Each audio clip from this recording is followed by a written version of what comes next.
Well, Dave has a specific kind of poem he wants to read, and I'm not going to attempt to pronounce it. Well, I'm going to leave you to do that, but you can explain what it is and... leave me out to dry. Yes, basically. Well, I brought it up, so. Now, Lynn Levin in the class I was talking about, the workshop about the lyric poem, introduced, most of us had never heard of this anyway, I'm sure. Maybe one or two people had. But a type of poem called a Paraklausithyron. Try to say that 3 times fast. What it is basically just a lament beside a closed door. You could also broaden that to mean a lament by anybody who feels closed out or is on the wrong side of the fence or whatever. So each of us tried to write one of these. This is the one I came up with. It's just called Paraklausithyron. I don't have an axe in my hands, an eyebrow stretched by a murderous grin, or even your bobby pin I know would turn this lock. If the scratching of shrimpy claws or pink pads poking across the threshold won't change your temper, my arguments must drain away. The kitten gives up, and finally so do I. This is another concrete milestone from our long day's journey, from bloody brunch to beer to brandy. The Sunday paper is drawn and quartered around the couch and behind the TV. Maybe you'll have a smoke and chill out. Or maybe what you wrote about my razor in your diary isn't the dark joke that's become our common tongue. I pour a couple of fingers and leave the glass on the floor, tell you I'm going up, but instead give myself a fistful and sip it slowly down below, waiting. Wow. Is the opening line in that a reference to The Shining? Yes, I thought so. I was thinking of The axe and the raised eyebrow, and Jack Nicholson's got to be. Yeah, well, I was thinking, what could be on the other side of the door? Well, hopefully it's never Jack Nicholson. No, not in that role.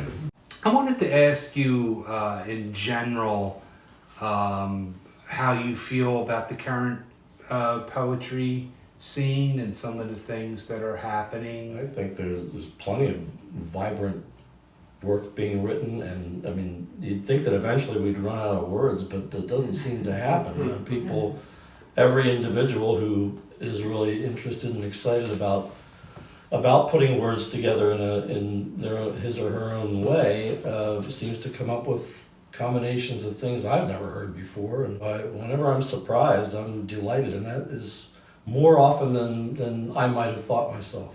So I think it's especially in this part of the country, the Philadelphia area. I'm from Delaware, but we have a pretty good scene in Delaware as well. So I'm not sure what's going on around the rest of the country other than what I read in the various journals I get. But by and large, there's interesting stuff. I mean, some of it I will read one poem and then decide, well, I'm not going to read the 6 other ones by Doberman, Pinscher, Schmidt, or whatever.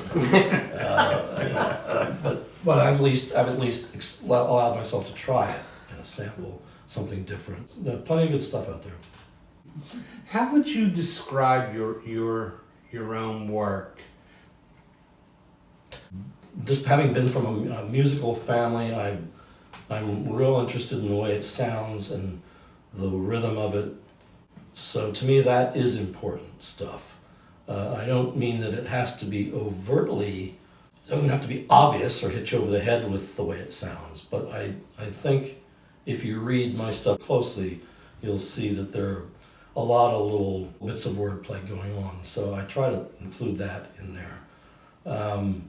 I mean, I've got my axes to grind about various philosophical ideas, and politics occasionally finds its way in, but very obliquely. So the subjects vary, but usually whatever subject is on the surface is sort of floating on top of what I hope are some deeper ideas. Okay, Mike, do you have any? I was wondering, you have such a distinctive voice. Do you find yourself writing to that voice in the sense that, do you hear yourself reading the poem as you're composing it? Do you think about how it's going to come out when you read it aloud, or does that not really enter into your thought process? I wouldn't say while I'm writing it, maybe simply because I've been doing it for so long that it's just unconsciously there. But then I almost always immediately read every new draft out loud to myself. So I do hear, at least I hear the way my voice sounds to me. Now when I hear my voice on a recording, I think, I don't really like the way that sounds so much.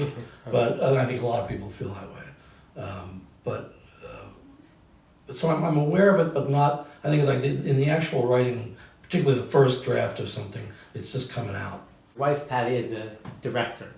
Well, as all wives are to some sense, but she's an actual director. Does she get some input into what you're either reading or what you're writing? The biggest input she's had was to help me with delivery, better delivering the poems when I read them to other people. She just gave me a few basic pointers and then would occasionally reiterate them or remind me about them. And I think that's helped. It helps me communicate better with the people who are, giving of their time to sit and listen. And if we aren't appreciative of that, then we aren't appreciative of much as poets. So. Could you tell us one very good tip she gave you? Yes. First one is don't start down here. Start a little higher because you can always go lower. This is for my voice. It wouldn't necessarily apply to everyone's.